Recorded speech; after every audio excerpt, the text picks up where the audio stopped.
This week I played Hitman 2. Agent 47 and his handler Diana Burnwood are the world's top assassins working for the ICA. When all of their recent missions turn out to be contracts for a shadow client, things take an unexpected turn.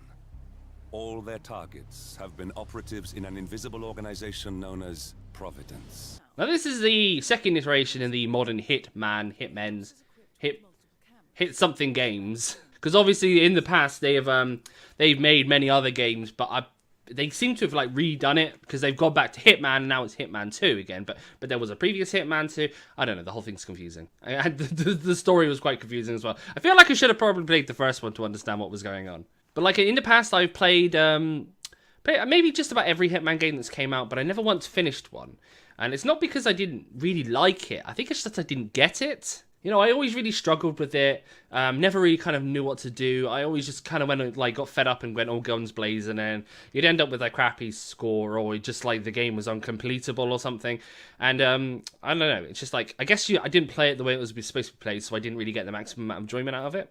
But ever since the brain surgery, I've struggled a lot with kind of like high pace games. You know, like I struggle to play first person shooters and stuff these days as well. So I've turned my playstyle has kind of like turned down a bit. You know, I'm always playing the sniper these days. I prefer to kind of do ranged action as opposed to getting up close and personal because of the whole tracking thing and stuff. So that kind of slower pace gameplay I think really gels well with the Hitman game. Like I find myself just letting everything play out from start to finish. You know, like you follow your target, you go A, B, C, D, you just watch what they do. You know, like, oh, they picked up a glass there. Oh, maybe I can do something with that glass. Maybe I can put like some chloroform or something in that, or some rat poison or whatever. Or, you know, like there's all these special things you can do. And then for instance, as the story develops, other new things become unlocked. So, for example, on the first level, I played for an hour and a half the first level, and I don't regret it. You know, I liked going through from start to finish. I still ended up with a crap score at the end, but I know what to do when I come back to it, and I'm going to kind of like come back to it. You find yourself following these characters around, and like I say, there was like the first level was in two parts, and the first part was very much like free range. There was no one there, so I could walk around and do whatever I wanted. But like certain things were kind of like gating. I couldn't get through to them. I needed like a pick lock, and in order to get the pick lock, it would require the second entry, or you know, like the people were basically walking through the door. Then the whole house gets filled up with guards, and you mark your targets and stuff like that. So then you can explore more of the map. You can get special items that were locked away in cabinets and stuff like that. So as long as you know where everything is and you kind of like plan out a route in your head, you can go, okay, well, let's see. So I got my lockpick. I can go back downstairs. I can get the instant death pills from the cupboard. I don't know why they carry them around, but I suppose they don't. They're in the locked cabinet, so that makes sense, doesn't it? And what I did, and probably wasn't the best way. It was effective, but but it involved kind of like alerting everyone to your presence, because the idea is that you're an assassin. You're just supposed to take out your target without anybody really noticing they've been taken out. Not just stealth kills. Rigging their shower up to the mains or something, so then when they have a shower, they get electrocuted. Or having their TV fall on them, or something, or a chandelier or something like that. So it looks like an accident. Or maybe suffocated in their sleep, and all these. I don't know, there's like a lot of possibilities. And I will say about the game. When I was playing through it, it just seemed like everything was like an option. So, like, things I noticed, like the second or third time I played through it was, I can close the shutters on the windows, so I can basically walk around outside without people inside seeing me.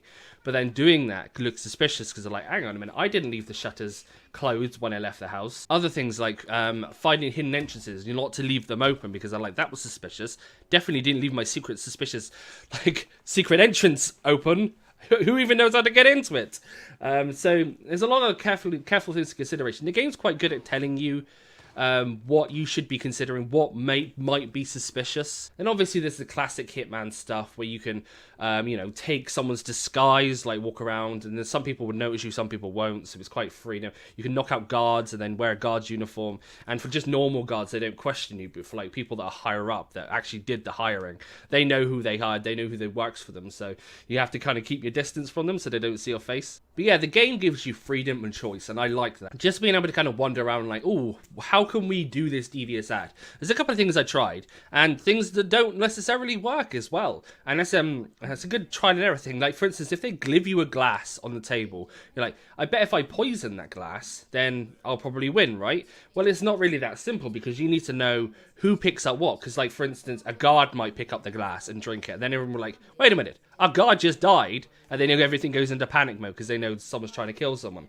So you have to like select your items like carefully. And also there's character interactions that you need to consider. Like on the first level there was the Mark and the Mark's what do you call it? Like pretend spouse. I don't want to give too much of the story away, although it is only the first level. Essentially, they spend a lot of time together. They're conversing a lot. They're talking about work, this, that, and the other. And what I did is I put some chloroform in the whiskey glass, and they're like, oh, maybe she'll drink some whiskey before to go to bed. And I can go, oh, stab her in the face. That was an option, but I guess it never really panned out because he picked up the glass instead, and he passed out. And then she was like, someone's trying to kill me. And then she runs off, and I'm like, oh yeah, okay. Well, that didn't work out the best, did I? And then she runs to a panic room, of course. And then I'm running around like a man-ass fly for the longest time, thinking, how the hell do I get in the panic room? It's a panic room, right? So chances are it's not going to be that easy. So it locks from the inside, so like the normal way to get in, you can't get in, right? So then eventually I figure out you can get to the ventilation, and you can, what I did is I put the pills, the instant death pills, into the ventilation, and then choked everyone inside. So then that was the way they died. But I got extra bonus points because no one realized they had died. So it's kind of cool. It's like a stealth kill. And like kind of a kill under the radar. So then everybody assumed they're still alive. They're like, they're fine, they're in the panic room. Nothing bad is going to happen to them, right? But I don't know. I will say, like, this game is fun. If you like Hitman games, it's probably going to be more of the same. It's fun. Yeah, it's fun. For the most part, it seems very much like the first one. There's extra story. The story is very complicated, I will say that much. And I didn't really get on with the interface that well, and the buttons seemed a bit weird. Like, 1 minute you're pressing E to interact, other minute you're pressing F to interact, next minute you're pressing G to interact. The whole thing was just like, well, what button am I pressing? Which doesn't need to kind of like quick decisions very fast. You have to get used to those buttons. After playing it for a couple of hours, I did start getting used to it. So maybe a couple more hours, it will become second nature. But I consider those things to be quite minor. The only problem is, like, you can remap buttons, obviously, but when they make decisions to, for instance, put multiple actions on one button, you obviously can't change that. And with this, like, interacting, it would be nice if you had just one button to just interact with everything. Then I do appreciate that some items may have different ways in which you can interact with. Not that I've come across that yet. That might be the reason why, but I can't say for certain. But yeah, that's Hitman 2. I mean, other than that, yeah, but that's my thoughts on it. I will be playing it more, that's for sure. And I definitely recommend it. That's it for this week I played. Next week, I'm not sure what I'm going to be playing next week. I'll have to kind of try and pick something out, right? I've got a bunch of games from keys been sent to me that I haven't really had time to go through yet. There's about 30 there, so I'm not really sure what I'm going to do with them. Not all of them are going to be kind of worth going through, but there might be some gems hidden in there as well. But anyway, thanks for watching, guys. Hit like and subscribe, and I'll catch you next time. Ciao!